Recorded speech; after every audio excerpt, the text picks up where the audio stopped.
Good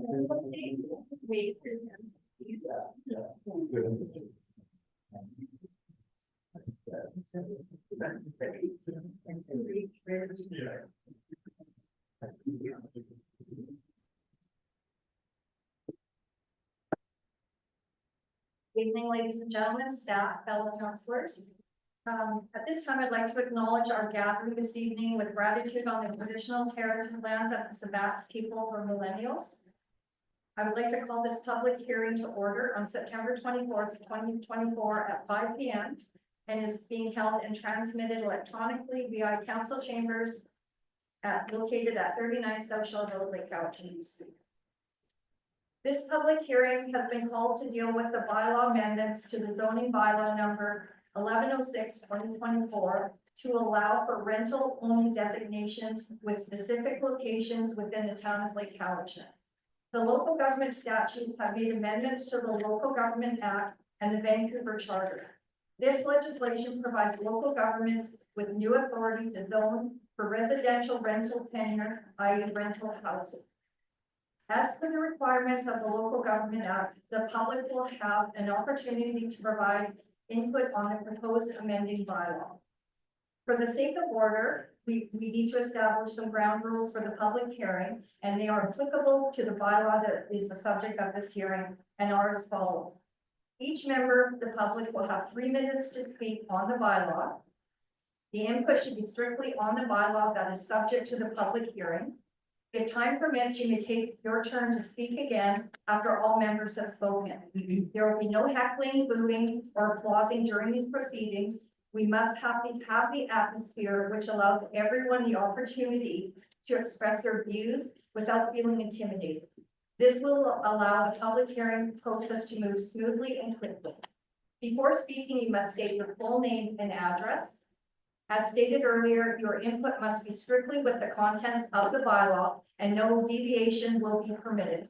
There will be no debate permitted. Council members may ask you for clarification of input being provided. Can Josephine, you please introduce the amendment bylaw? I can indeed. The zoning bylaw amendment 1106 intends to add a rental only designation to certain properties within the town of Lake Cowichan. Rental only means the form of tenure which restricts residential dwellings to rental only use. Those affected by the rental only restriction have been notified of the proposed change, and the required public notices under the Local Government Act have been issued for the zoning bylaw amendments, and all statutory requirements have been more than met. We are in receipt of responses that oppose the change and one written comment that favors the change. The public have had an opportunity to review the amending bylaw and applicable related documents in the meantime. It may be appropriate to have the consulting planner at this point add his comments. And I will speak from there if I may. I can also address the audience.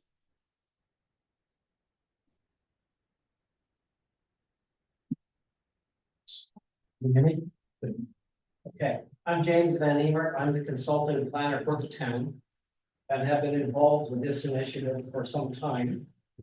As we've been preparing this and also acknowledging this concept with the efficient community plan. And I'd just like to begin by making a comment. And just a reminder also to everyone here that this topic has been raised by council for quite a number of years, rental only zoning, and is also forms part of the efficient community plan, the update which was approved earlier this year. The Advisory Planning Commission reviewed the analysis a few months ago and supports the proposed amendment to the zoning bylaw as a way of implementing official community plan policy and direction on housing, particularly in this case, rental only. I'm going to make a few comments about the nature of the bylaw just for everybody here. To begin, having received a Housing Accelerator Fund grant from the federal government the town was encouraged to include this at this point because the rental-only zoning is one of the 6 initiatives that we identified in order to gain approval of this grant. So we put it on the table. It was something already in our official community plan. And so we included it as part of our proposal. We were awarded the grant in December of last year. I'm going to speak a little bit to the analysis, and just to describe how this will play into the current zoning bylaw. So the eligible zone district, there are a number of zone districts to which this will apply, and they are represented in the bylaw. R4, medium density residential, we've identified some properties within that. R7, multi-unit residential. Public use, P1, which allows residential use, and I'll explain in a moment later why that's important. C1, general commercial, which even though it's a commercial zone, allows residential uses as a component, as kind of an accessory supporting use to the commercial. And then comprehensive development. So that's a specialized custom zone district. And in this case, we have identified one where this is appropriate.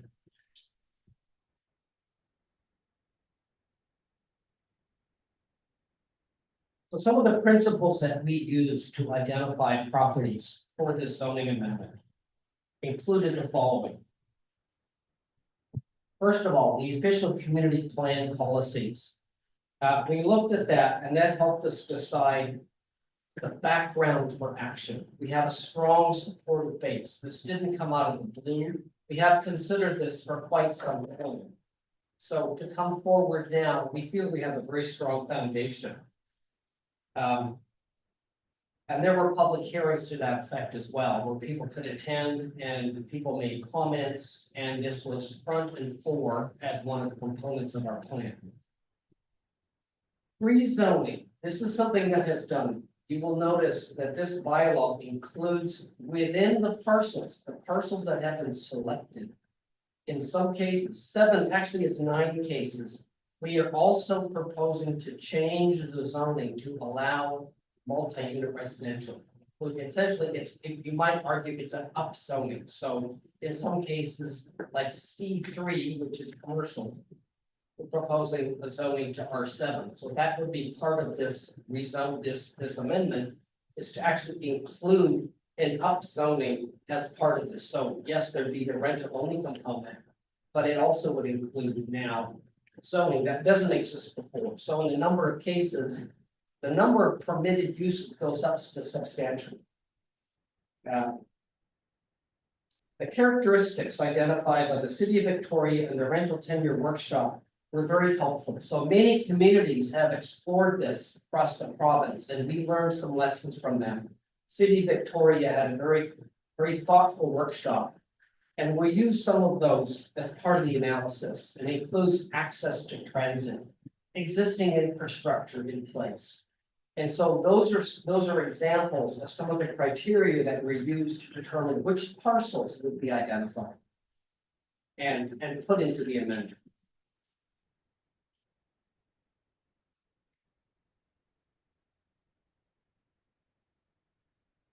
Based on that analysis, and in discussion with the Advisory Planning Commission, we held a workshop in which this was discussed. They helped locate the parcels on maps. We determined whether the rental zoning would be 25, 50, or 100% of the units. So in some cases, it's 100%. The parcels are small, there's full servicing available. In other cases, for larger parcels that might be part of a larger project, it was as low as 25%. And I want to make a few notes on this, just in general. Many of these properties have been zoned for multi-unit housing for decades. And in some cases, land has received discussions for development, but nothing has happened. And in some cases, there have been approvals for development. Development permits have been issued on some land for, say, for townhouses, but then nothing happened. The market has been up. the markets have been down. Interest rates up, interest rates down. Growth has been rapid, growth has been slow. Over all these years, and yet in some cases, nothing has happened on the ground.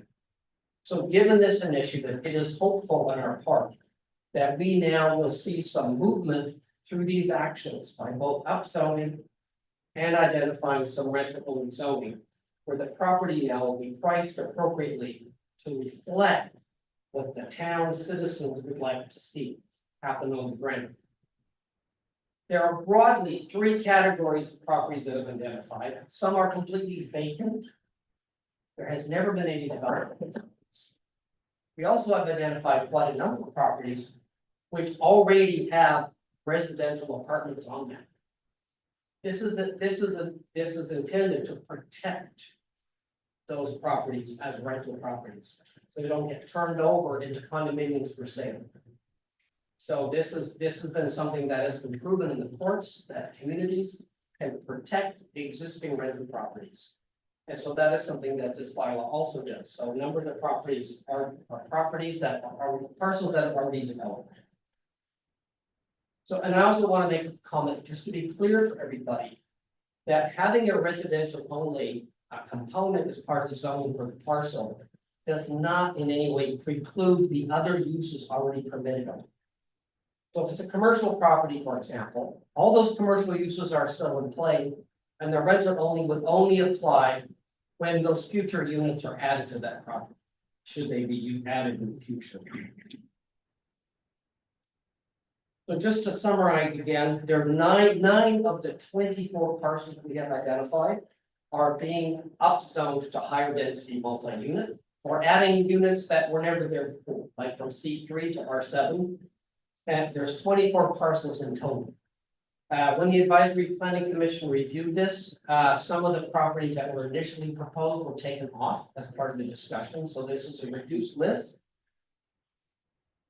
And that summarizes my comments. I do have, as you saw in your report, council members, the maps and the full list is available. I also have, if anybody in the audience wants to take a look, the full maps are here, the zoning maps with the rental only zone districts shown on there. That concludes my presentation. So at this time, I'd like to invite anyone to come up from the public for input.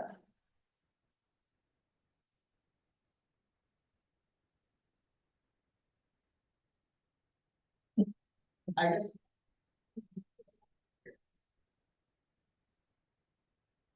So you just need to say your name and your address. For sure. I'm Mark Bennett. I'm on Edgewood, Trails Edge Development.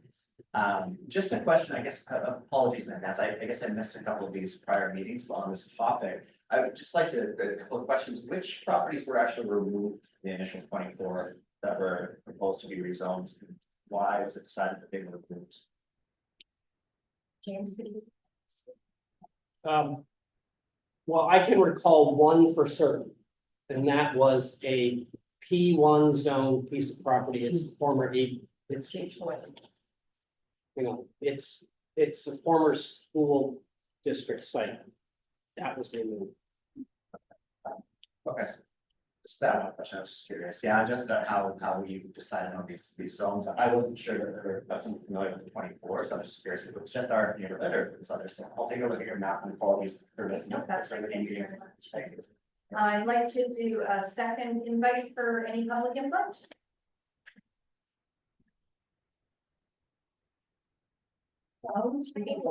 Yeah. Thank you. I'm Jennifer. I reside at 48 Coronation Street in Lake Cowichan. I didn't put anything. I hope I can get my point across effectively.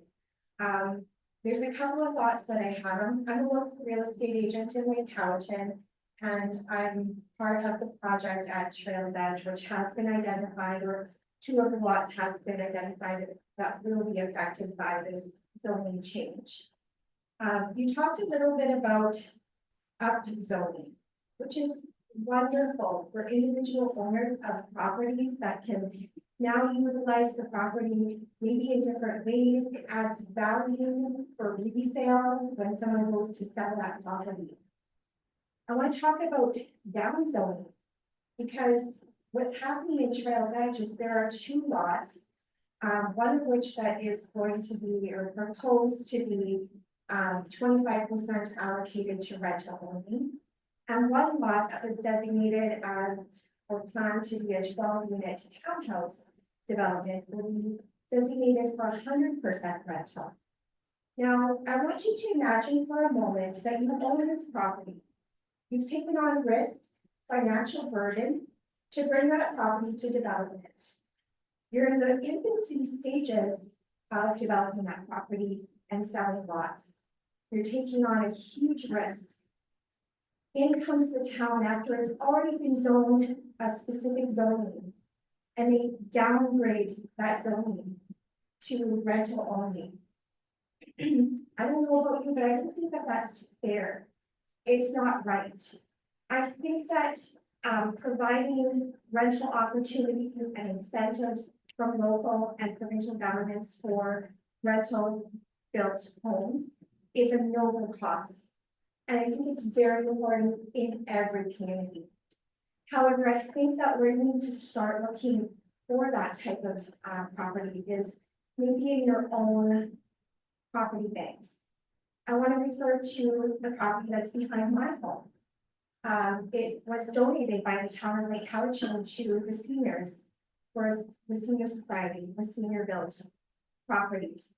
That's a noble cause. As much as I don't want a big 36-unit building in my backyard, it's a very noble cause if it came from the right place. But imposing that type of downgrade on zoning on hardworking individuals who have gone to the bank, applied for funding, had appraisals done on existing property based on what the use is, you are at risk of causing bankruptcy, of causing them to not be able to fulfill the use of that property. And I want to say that there are a lot of developments here in Lake Cowichan. The Slopes is a good comparable of one of which that does not allow suites. Well, Trails Edge allows suites and carriage homes. So it's really important that we continue to support this kind of initiative because that's the type of affordable housing that can be provided. When we think about what we're providing for rentals, the cost of new construction, the DCC charges on lots, the taxes imposed, I think that our intended result is not going to happen because the cost of the land versus and the cost of building, we're not going to be able to provide affordable rentals. If you look, that property that I'm referring to has been for sale. There's no developer out here in their right mind that would buy that property to build rental only property. It just won't happen. They will never get the types of rents that they want, that will make sense financially as a business, right? And so I think the opposite cause is going to happen where you're not actually going to get homes built. It's just going to sit vacant. And so I applaud you for your efforts and I think it's a great initiative, but this is, my 2 cents. And I hope that you take it into consideration. Thank you, Jennifer, for your input. Just a follow-up question. So we've been informed by staff that all owners of these properties have been informed of this zone.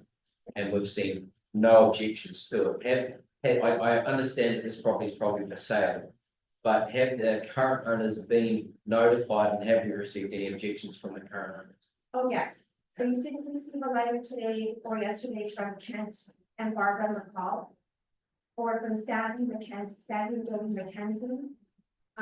Mark is here from Trails Edge. They're strongly opposing it because guess what? Land value, you guys understand BC assessment land values. As soon as that property sells for what it's worth, now that it's imposed 100% rental, it's going to decrease the values in those areas. I did receive those letters. I wasn't entirely sure who owned the property, so that makes more sense to me now. The other thing that you brought up was some of the construction costs around rentals. So we've got to get clarification on this housing accelerator fund, but the money is there to try and make these affordable. So the DCC charges and things like that could be covered by this fund to make it more affordable. I do hear all your points, and they do make a lot of sense, but I did want to get that point across, not just for Trails Edge, but everywhere else. The this fund is trying to make more rental properties affordable. And if you can get from $250 a square foot to $220 a square foot for construction, I wouldn't say they're affordable rentals, but then they're rentals, so, that's what we're battling, and I feel like the entire province and country is battling with that as well, so, but I appreciate your points. Yeah, no, I see your points and I just feel like, it's very difficult to downgrade someone's zoning after they've already went ahead with plans thinking it was one thing. It's not right. Thank you So very can I much. just follow up, because I think there's a misconception on how the process works, so basically the grant was applied for, we have to apply for these grants to keep our infrastructure ticking in town. It was then, all the properties were then, found by staff that could be fitting. Then they went to the APC, the Advisory Planning Committee, who then vetted them. And then they were thrown at us just as addresses on a piece of paper and an agenda for first and second reading. And then we get a report, and then this is the public hearing that this, to me, the process is happening right. So none of these properties are like absolutely going in. This is your opportunity to get your point across on these properties. So it's not like we're up here saying we want that property, that property, that property. There's a process to it, and I think this is the process we want. So please don't take this as like some alluded to, councils pushing their agenda on the public, or this is gonna make a dull opinion on this mayor and council. We're just trying to find these properties like we need to do. So it's part of the process. This isn't a us versus you. Let's work together on this. Thanks.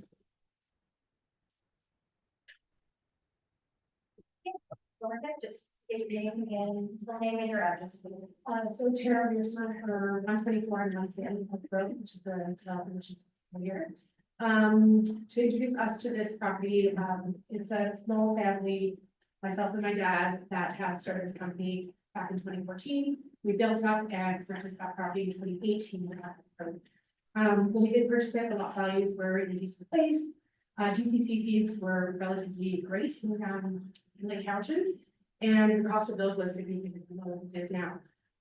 Since that, as you can see, lots are moving all in anywhere in the valley.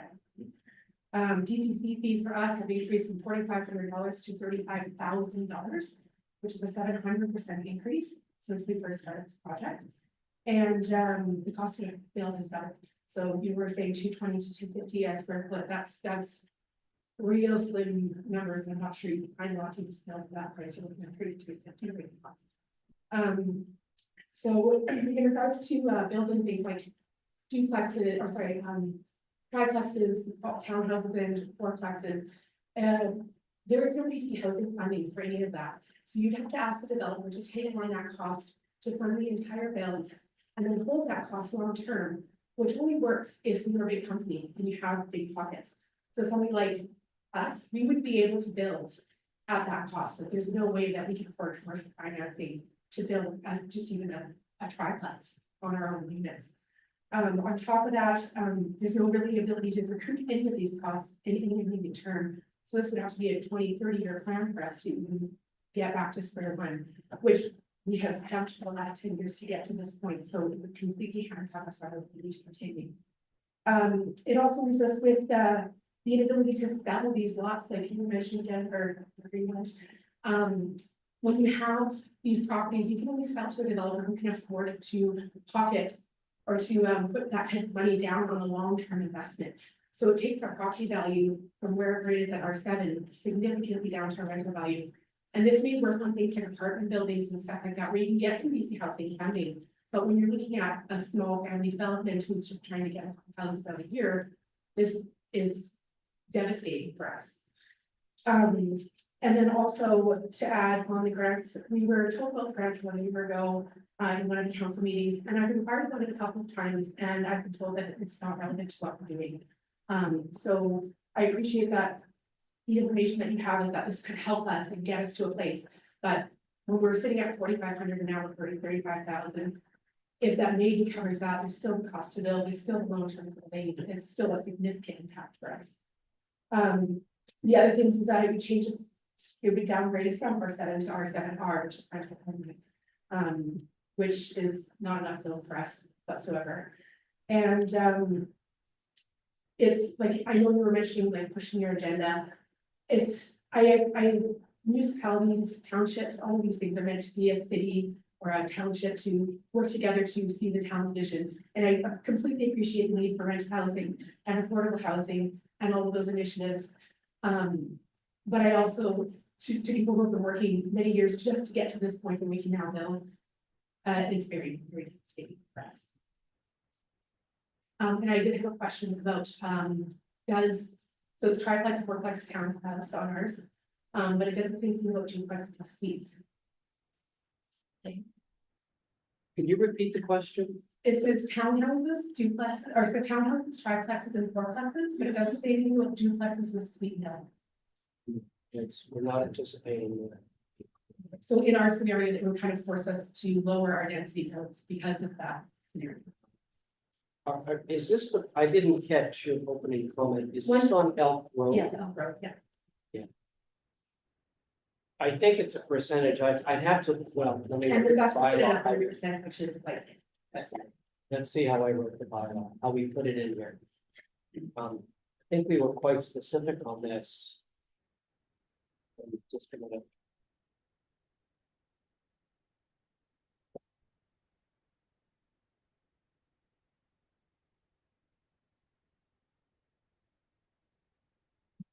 It only speaks to triplex and fourplex. yes, yeah, That's correct, so yeah. that's how we wrote the bylaw.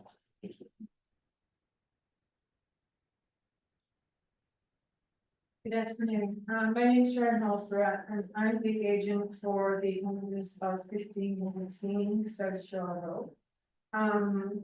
I'm here tonight just to represent the owner who's been speaking with the town regarding redevelopment of that site. And there was discussions about a 2024 unit apartment building going on there, which would be fully stranded. And it being the intent and the vision of the owner was to sell those individual units.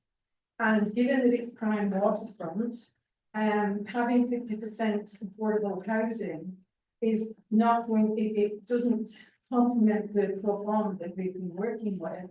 And in terms of recouping our investment, it's going to be very tough to make those numbers work. And as you know, that site has been sitting vacant for many years. And right now, we were in the process of developing that site, but knowing that we're going to have to look at 50 units, which we do not know how, given the restrictions on that site, how we would ever get 50 units on those two lots, which have just been consolidated as well. So we've already started on this pathway to develop that property. And now with the 50% rental being assigned to that as per the bylaw, which is very prescriptive. We're asking that it either be exempt or significantly relaxed, so we can figure out what the pro forma is going to be. So we know what the return on our investment will be, because the way that it would only work, and I don't know whether the city has considered this, but many of the BC housing projects that are built for affordability, like you see when we drive in on Driftwater in North Country, and that's where I'm from. They're all BC housing projects, and they're being turned over by REITs. And this is what you're going to see is big investors coming in, taking over these rental units. So I would ask, before you make a decision, that you consider being not as prescriptive, because there's no way we have ever looked at 50 units on that property. And given that there's the spear issue, we can only develop on 50% if we're lucky, unless we can make a hardship case so that we can then reduce the riparian area setback. Then we need 0 lot lines. And in addition to that, you're going to want parking. Where do we put the parking? For 50 units. We're going to be going up at least 6 stories to get the parking requirement just for 24 units or 36. Because in your bylaw, you're saying that property is 50% units, and based on that, 50% has to be rental. We just don't know how those numbers are going to work. And if that goes into a bylaw, we're going to be coming back for an amendment to the bylaw because we just can't make the numbers work. it's so prescriptive. And it's based on those communities that are transit oriented, like Victoria. This isn't a transit oriented community because many of those buildings don't provide parking. So how in a town like Lake Cowichan are you going to be able to allow this type of density and not have parking? So I wanted to know if you considered that. Off-site servicing, you talk about DCCs. We're looking at like $300 to $350 per square foot per building. And so when you do the math on that, you're putting in significant investment, and to expect 50% affordable housing, because that's how you get the rebate from BC Housing, from CMHC, is if it's affordable, only if it's affordable, not market rent. It's subsidized on private investors. This new bylaw, these legislative changes that the province put in are geared to single family residents, not commercial properties. So I think that it's been misconstrued and applied to properties that are privately owned. And some of the communities that are building significant amounts of affordable housing, those towns and cities are offering up public lands. This is being, these goals, these targets are on the backs of private property owners. And for that reason, and I'll leave it there, but I think that you should be looking at relaxing those numbers because they're extremely ambitious. Thank you. And we did submit a letter. Yes. Thank you. So third and final call for any public input.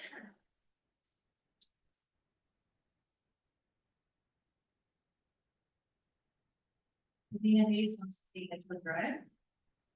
Thank you for providing the analysis and the matrix. It really helped with understanding the process behind determining what properties were part of this. I just had a couple of things to note and a couple of questions to leave with you. I understand that it does authorize local government to enact the bylaws, and I understand that you guys do deem this as expedient. However, I don't believe that there is a mandate for a certain amount, so I don't think there's a quota that must be met. So I wonder at the identification of all these pieces and wonder, I think they need some consideration. I had a look at the matrix and I see some inconsistencies in the grading and in the rating and rental percentages that are allocated. So for me, just to know what I'm looking at the numbers, if I can see some inconsistencies, that's a bit worrisome. And to me, I just request that a review be done on that matrix again to ensure transparency and consistency for all properties that are on there. Specifically, like 100% rental rates for properties that have a 1 or a 2 rating. If we've looked at the Victoria rating and come up with our own criteria, 100% rental rating for a 1 or a 2 rating just seems really unfair and unrealistic. So in consideration, really, I only think properties that have like a 4 rating should even really be considered if we're going to look at the matrix at all. Anything less than that, which means that you don't really have a developer or a builder or a property owner on board or even requesting it themselves, seems like it's something that the town is pushing on an owner and not something that really needs to be or isn't supported themselves. So that's the consideration to us as a resident. Thank you for your time.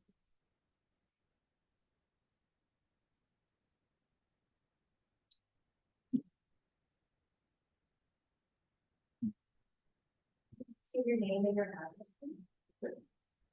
Kurt Beltran, I'm one of the owners of Trails Edge.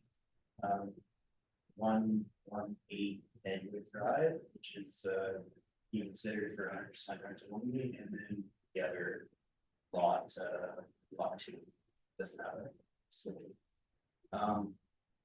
So about a year ago, I guess you guys might remember 118 Edgewood Drive, we did a actually just on the phone for council meeting for a variance for an overheight.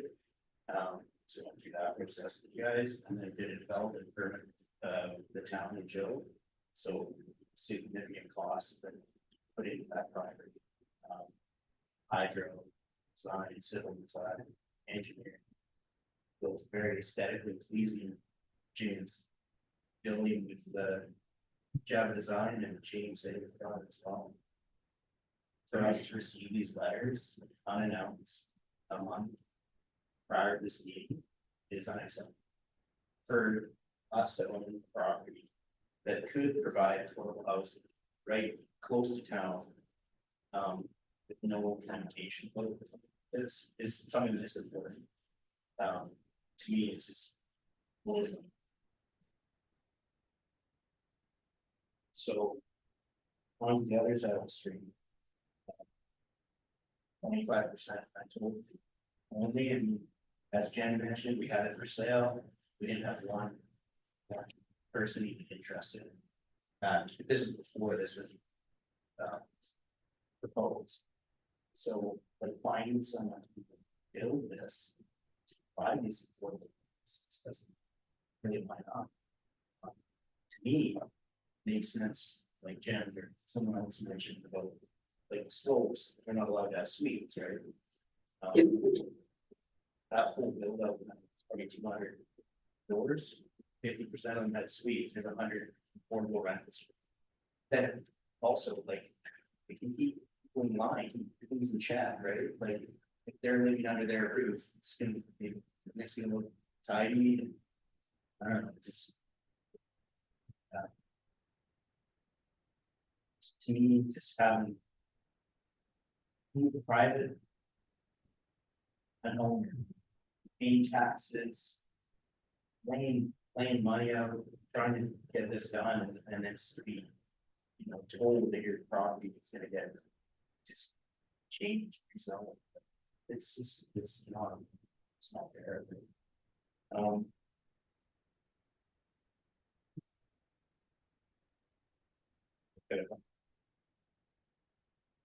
And like, to be honest, so we, other thing for our neighborhood, like, there's all. Bills, Nina, Mark. Yeah, sorry, I don't know. But they're here because we've sold them lots.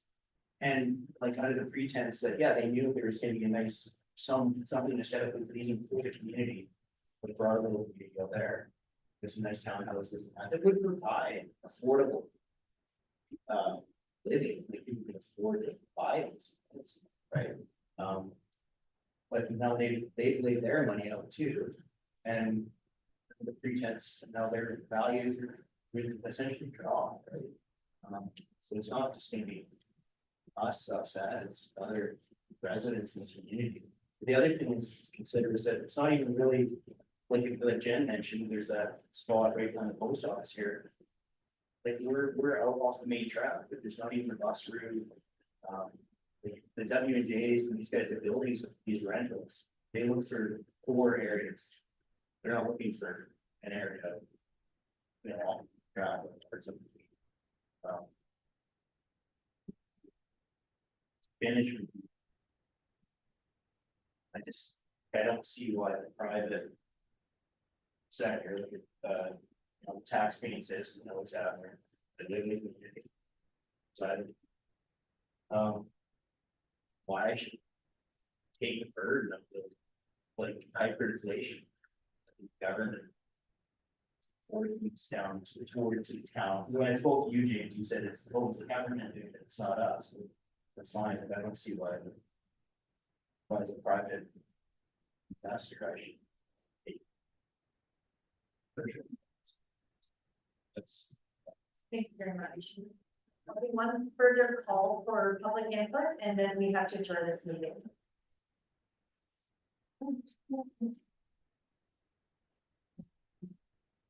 There are Cousins, 141 Maplewood Rise. The parents are Jane and Bill Cousins, been in the valley for 50 years. From the old Castaways Resort times. So I managed to collect enough pop bottles to buy a house in Trails Edge. And that took me 30 years to get the money to buy my own house. And I really love my neighbors too, and we would love it if we could be more like a single house community instead of putting a rental right at the entrance of our community. So if there's any other place you could put rentals, that would be appreciated. Thank you.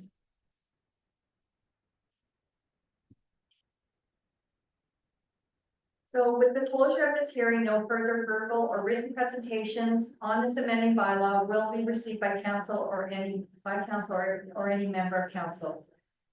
The proposed zoning bylaw amendment number 1106/2024 will be returned to council for future considerations. So I'd like to have a motion to return to you. Councilor Rosen, second. From Athen, all in favor, carried. We'll take a 5-minute recess before our regular council.